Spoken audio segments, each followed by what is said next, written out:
Hey, yo, what up, good people? Today is Sunday. Check this out. Today is Sunday Research Day. As you follow the journey of Edie's Every Dollar Counts Invest, we want to walk you through the journey on how you can, take a small account like what we're doing here and growing into a specifically large account to where you could possibly retire and things like that. Now, today we're gonna demystify the stock market so we can understand some of the basics. Now, if you see me glancing down, what you're seeing me doing is you're seeing me look at my notes, because I take notes, and that's something you should do periodically. I take notes because I want to make sure that I'm giving you the best value. A lot of people will charge for some of the stuff that we will put on here. We're not going to charge. So you have to understand how the stock market works.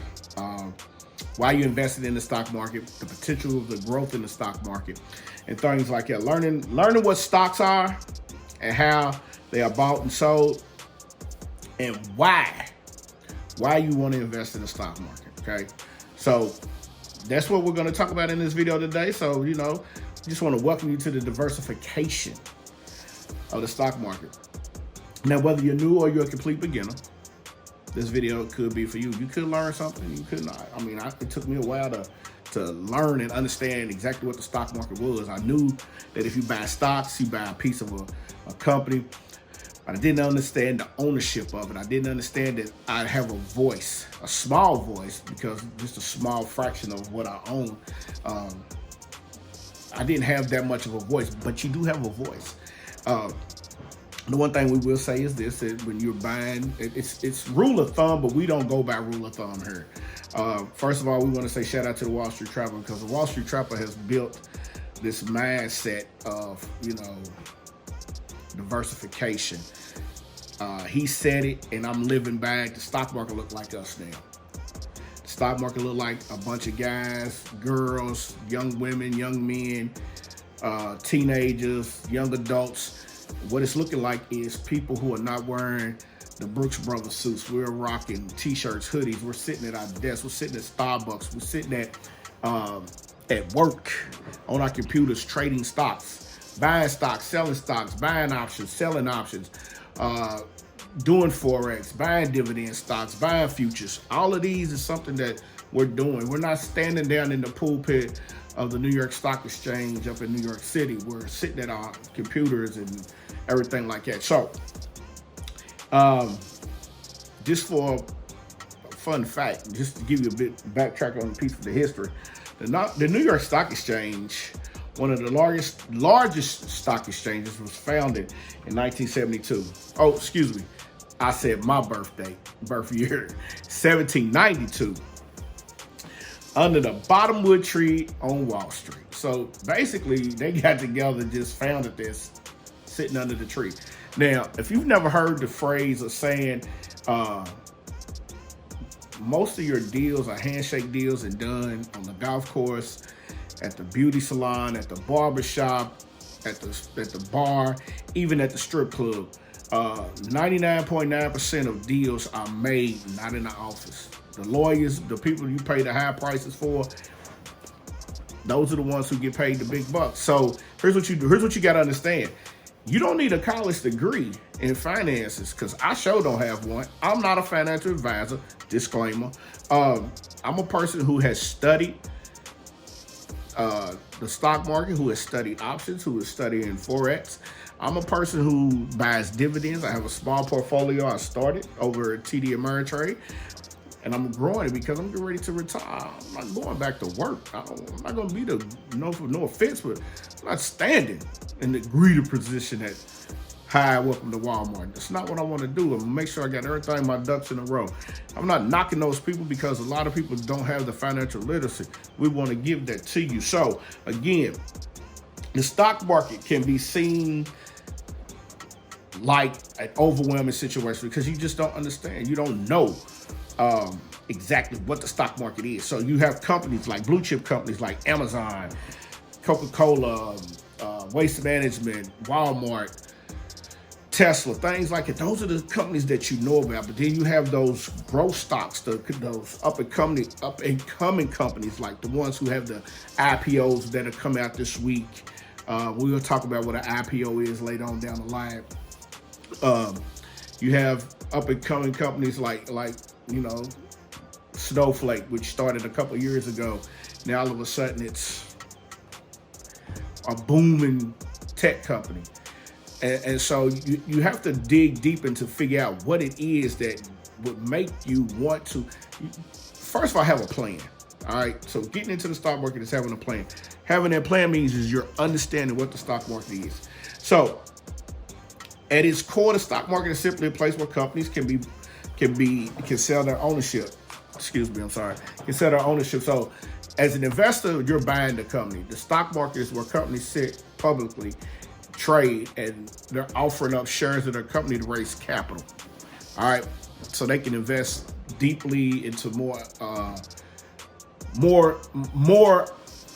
stuff. Like, okay, let's take for instance Nike. When Nike first started, it started out as strictly a tennis shoe for tennis players. Then all of a sudden, it grew into this multi-billion-dollar conglomerate, and you have athletes and movie stars and wrestlers and all type of people who they pay big bucks to advertise.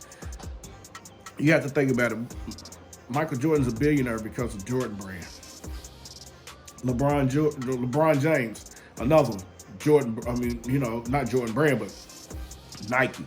Kobe Bryant, Charles Barkley, Penny Hardaway, Serena Williams. All of these companies, all of these athletes, and everybody wants to complain about it, but that's their advertisement. They use it well.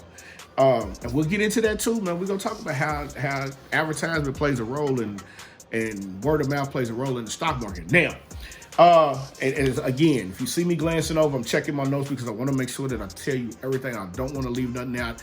And not only do I not want to leave nothing out, I don't want you to get the misinformation and be misconstrued of anything that I'm saying. Again, I'm not a financial advisor. You'll never see me pulling up in a Lamborghini because I don't have that. What I have is a Jeep Rubicon. I do have a Lexus, but this is before I get all of this going. So, all right, this is what I worked hard for.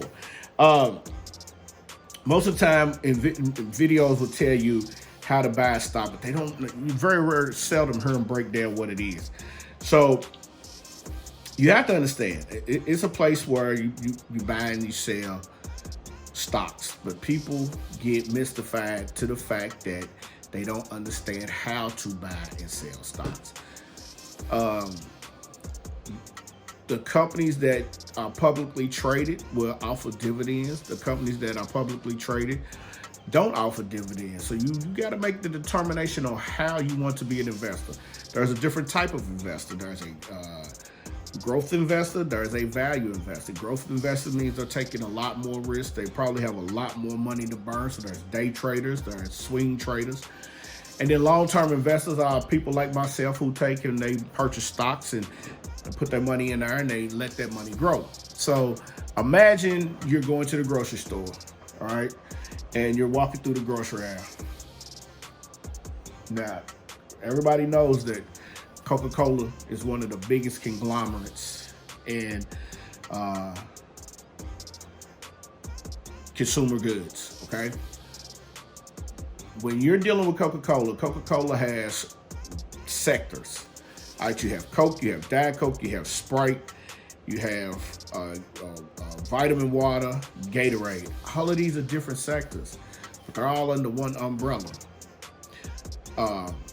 So Coca-Cola is the parent company, but then you have Diet Coke, which is a subsidiary, along with Sprite.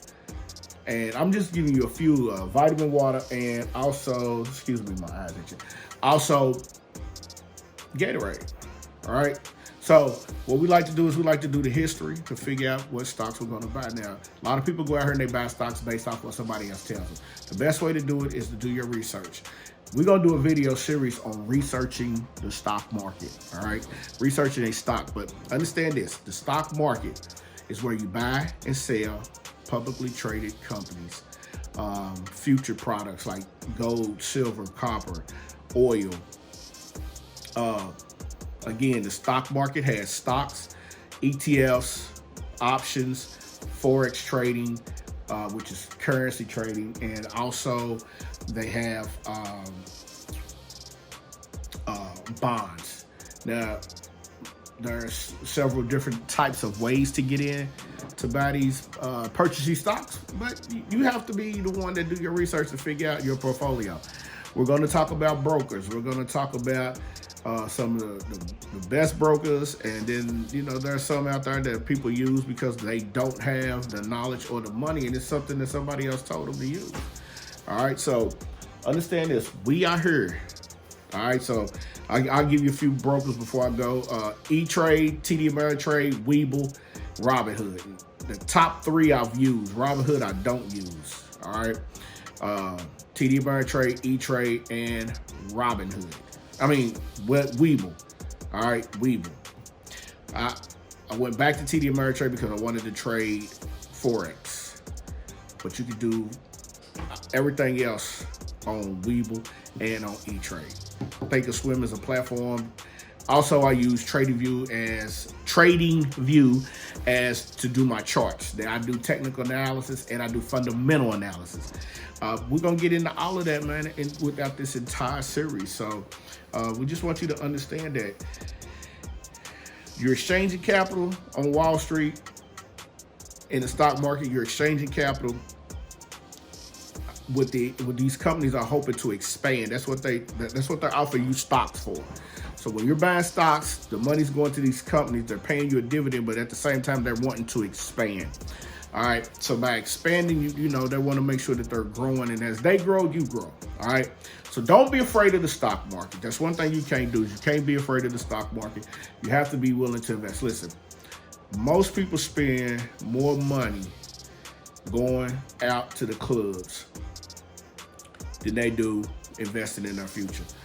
You want to leave something behind for your kids. You don't want your family to suffer. You want to have generational wealth. You want to build that stable foundation, that platform. Start with the stock market. A lot of people will tell you no, real estate investment. No. You can use the stock market to generate the capital to go buy that piece of property. Let your money work for you. All right. So with that being said, man, I want to thank you for joining us. We're trying to demystify the stock market because a lot of people are scared. A lot of people don't want to know what the stock market is. They don't understand it. The stock market is like anything else. You put it in, you get it back. If you play it right, you got to be smart. We hope you have a better understanding of what the stock market is. If not, we'll do another one. I'll just leave me a comment. Tell me you just didn't understand it, because I'm telling you, I'm going to break it down for you. I got to. Somebody broke it down for me. I met a gentleman years ago who told me he owned a whole cul-de-sac. He owned every house in the cul-de-sac. Those who don't know what a cul-de-sac is, you turn off a street, you go up, it's got a little loop inside, probably have 8 to 10 houses. He owned every house, was working on a house, because where I work at, we was working on his house. And then he owned the property behind it, where the church and the daycare sat on. At that time, I was young and didn't understand what he was talking about. Now I understand. They have to pay him to have that church sitting on his land. Didn't understand that. They have to pay him to have that daycare sitting on his land. But he owns the house, and all his kids live in that cul-de-sac. Smart money, generational wealth, financial literacy at its best. You feel me? So, shout out to the Trapper, because the Trapper's the one that opened my eyes to this. And I just want to say thank you. And but I'm going to see y'all in the next video, man. Just do us a favor. Subscribe to the channel. We're going to keep it funky, man. We're not going to be a extra super whatever. You're going to catch me in a hoodie. You're going to catch me in a t-shirt. Only thing you're not going to do is catch me without my shirt on. You ain't going to catch me in no suit doing no videos. Well, that's not how I'm built. We're not doing that. No. We are going to get busy and dig deep into this. We're going to go into this. We're going to talk about growth stocks. We're going to talk about value stocks. We're going to talk about dividends, options, Forex. We're going to talk about how to get in and out of trades, talk about charting. Hopefully I get some folk on here that that can basically dig deep into this and help us get to that point for the viewers out there. Just subscribe to the channel. That's what we're gonna do. Subscribe to the channel. Subscribe to the channel. Let's get some folks going. Let's get this up. All right. All right, then, man. This is your boy Tone. Every dollar counts. Invest. I'm gonna see y'all when I see y'all, man. Ching. Peace.